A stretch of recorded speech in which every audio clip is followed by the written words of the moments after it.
रात्रीची वेळ. पुण्याच्या चंदननगर भागात सगळं काही नेहमीसारखं शांत होतं. रस्त्यावर दिव्यांचा पिवळसर उजेड पडला होता. रात्रीची 8 वाजण्याची वेळ होती.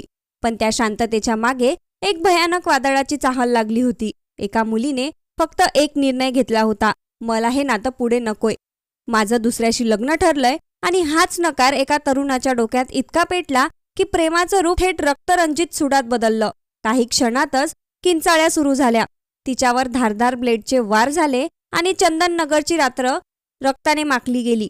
काही दिवसांपूर्वी नसरापूर आणि पर्वती भागात घडलेल्या धक्कादायक घटनांनंतर आता पुन्हा एकदा हादरलं गेलंय. प्रेम, अहंकार, राग आणि विकृत मानसिकता ह्याची परिसीमा गाठली गेली. या पुण्यात घडलेल्या प्रकरणात नेमकं काय घडलं, पोलिसांनी या प्रकरणावर काय कार्यवाही केली, या नकारामुळे माणूस एवढा क्रूर कसा बनतो आणि समाजात माणुसकी इतकी का मरत चालली आहे, या सगळ्याच प्रश्नांची उत्तर जाणून घेणारा हा व्हिडिओ. नमस्कार मंडळी, तुम्ही पाहताय crime story teller 1 Marathi YouTube channel.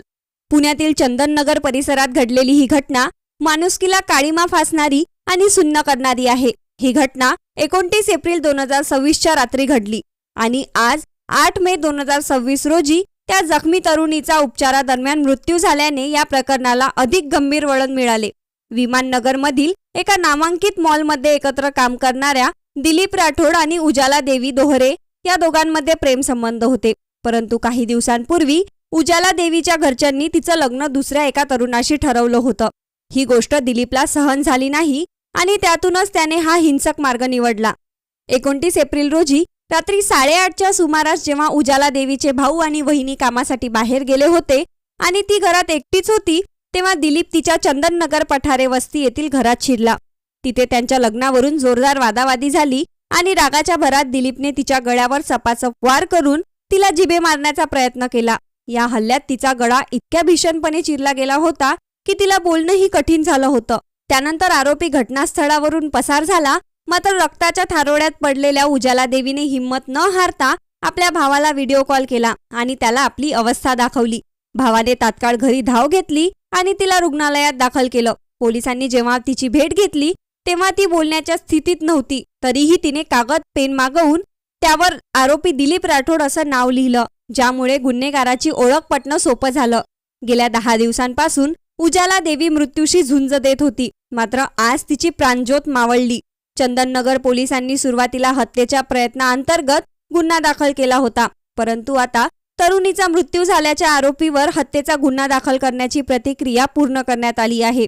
आरोपी दिलीप राठोड याला पोलिसांनी 7 मे पर्यंत पोलीस कोठडी सुनावली होती आणि आता त्याचा तपास सखोल केला जात आहे. पुण्यातील गुन्हेगारीचे हे सत्र इथेच थांबलं नाही आहे, कारण काही दिवसांपूर्वी नसरापूरमध्ये एका चिमुकलीवर अत्याचार करून तिची हत्या केल्याची घटना ताजी असतानाच पर्वती भागात 50 वर्षाच्या नराधम आजोबाने स्वतःच्या नातीवर अत्याचार केल्याची घटना उघडकीस आली होती. या पाठोपाठ चंद्रनगरमधील या घटनेने पुणे पुन्हा एकदा हादरलंय.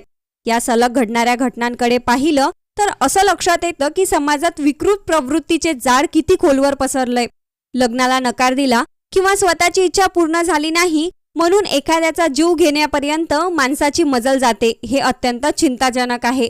शिक्षणाचं माहेरघर मानलं जाणारं पुणे शहर आज अशा क्रूर घटनांमुळे गुन्हेगारीचं केंद्र बनतंय की काय, अशी भीती सामान्य नागरिकांपर्यंत निर्माण झाली आहे. माणसाची प्रवृत्ती कोणत्या स्तराला जाऊ शकते याचा विचार केल्यास अंगावर काटा येतो. माझं नाही तर कोणाचंच नाही, ही अहंकारी आणि मालकी हक्काची भावना या हत्येमागे असल्याचं स्पष्ट दिसतंय. नात्यात निर्माण झालेला हा टोकाचा द्वेष आणि हिंसक वृत्ती ही केवळ एका व्यक्तीची समस्या नसून ती बदलत्या सामाजिक मानसिकतेचे लक्षण आहे. आजकालच्या तरुणांमध्ये संयम आणि नकाराचा स्वीकार करण्याची वृत्ती कमी होत चालली आहे. त्याचं रूपांतर अशा हिंसक कृत्यांमध्ये होतंय.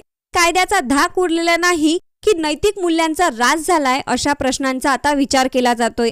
ज्या शहरात मुली सुरक्षित असल्याचा दावा केला जातो त्याच शहरात दिवसाढवळ्या किंवा भर वस्तीत घरात शिरून तरुणींची हत्या केली जाते.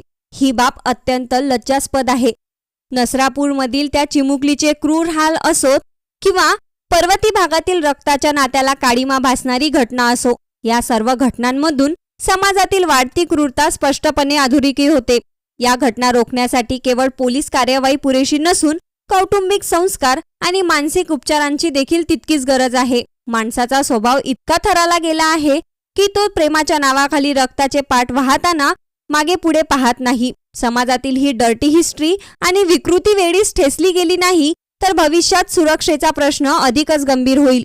उजाला देवीचा हा बळी म्हणजे केवळ एका प्रियसीचा मृत्यू नसून तो समाजातील सुरक्षिततेच्या भावनेची हत्या आहे.